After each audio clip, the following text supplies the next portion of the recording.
LG sponsored this video with their 86 Nano 90, which is an 86-inch TV. It's got nanocell tech, which means it has nanoparticles that absorb unwanted wavelengths for a wider color gamut and bigger viewing angles.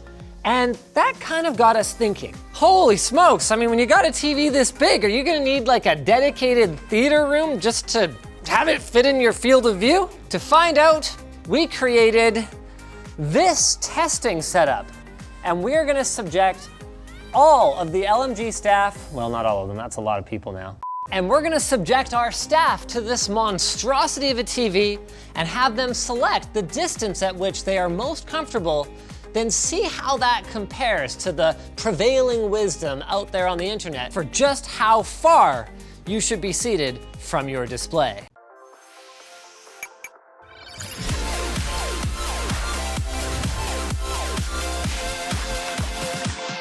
Nobody at LG or otherwise thinks that you should sit 3 feet from a 86-inch TV, so why don't we back it off a little? I didn't think about how much bigger this is than my home TV, so I've got a 77-inch at home, which already is like ridiculously big, but this, something I think we're gonna run into is that what you're used to is gonna make a big difference to the comfort of your viewing experience. If I was gaming, I might wanna be a little bit closer actually. Right there, that's as close as I think I could get for gaming. From here, just by flicking my eyes a little bit, I can see the corners of the screen if I need to. I don't actually have to move my head, so this is as close as I'd want to get. So how'd I do then? Kind of depends who you ask. So the way this is measured isn't so much about viewing distance, but about presence. There's lots of different dimensions to presence. Think about how immersive VR is, or how much more immersive a high refresh rate game is. Or like audio, surround sound. audio, sure. Okay. So having your field of view filled with the content is one element of presence. So where did I end up? You ended up actually at right on one of the recommendations from SMPTE or SMPTE, one of the institutions that measures like color science and all this kind of stuff. They recommend having your field of view 30 degrees of it filled with the content, and that was a distance of 11.7 feet. You were right on that. Interesting. Yeah, so THX, obviously their whole thing is movies, movie enthusiasts, then their ideal distance is 8.6 feet. That corresponds to your field of view, 40 degrees of your field of view being filled. They offer a range because they realize that not everybody is going to be in the same conditions and people are different. Yeah. So they say 40 degrees would be ideal, but 36 degrees is also pretty good. And THX max acceptable distance, which is 13.5 feet, that's a 26 degree field of view. There's actually another line that we don't have on the floor here, and that's because our room isn't big enough. And that corresponds to just 10 degrees of your field of view being filled with content. And that's from the NTSC, when they were originally setting up like TV broadcast standards. Like back in the 70s or whatever. So it would probably where would I be? 3 feet back, like in the door frame. No. But what's the purpose of this line? Because this is way closer than what anyone thinks is acceptable. So for a TV this size, 5 feet is how far you need to be away so that you don't discern the pixels, so you don't get a screen door effect. But there's other reasons that you wouldn't want to sit that close. We've all been in the front row of the movie theater where you had to like ping pong your head around just to follow a conversation. Yeah, it sucks. And eye strain is a big thing too. Although interestingly, eye strain is worse for adults sitting close. That's why kids are always sitting close to the TV and they think it's fine, but when you're like, hey, you can't sit here, this actually hurts. Yeah, this is gonna give you a headache. It doesn't hurt them, because their eyes are better at focusing on closer objects than adults. So you could kind of say, I got it right then. I think THX ideal would have been right. Let's see how the rest of the team lines up with my experience then. This is totally watchable way back here, but it's kind of a waste. I think I'm gonna go with something like this. Oh my God, damn it, I'm right on where Linus was. I'd want to be a little bit further away. I think, again, it just might be too close.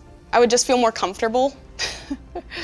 I think at that point, it's just personal preference. Like, I don't like being too close to the TV. I feel like right here is a pretty comfortable distance, but you're not really strained to see stuff, even if I'm all the way back here. It still feels like, wow, this is a pretty good experience.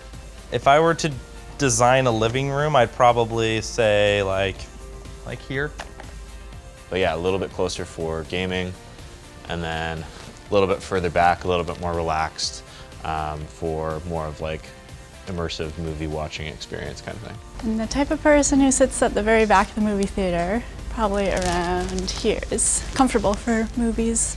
This is what I would want if I want the best theater, totally engrossing, being transported away experience. If I was just sitting at home watching a movie for the Carpool Critics podcast where we review movies, and you should go subscribe, I would probably be more realistically back here. If I was just sitting either gaming or watching a movie by myself, right about here, I could see the whole screen perfectly clear. Yeah, that's a good distance. So let's see, I always will measure 55 degrees.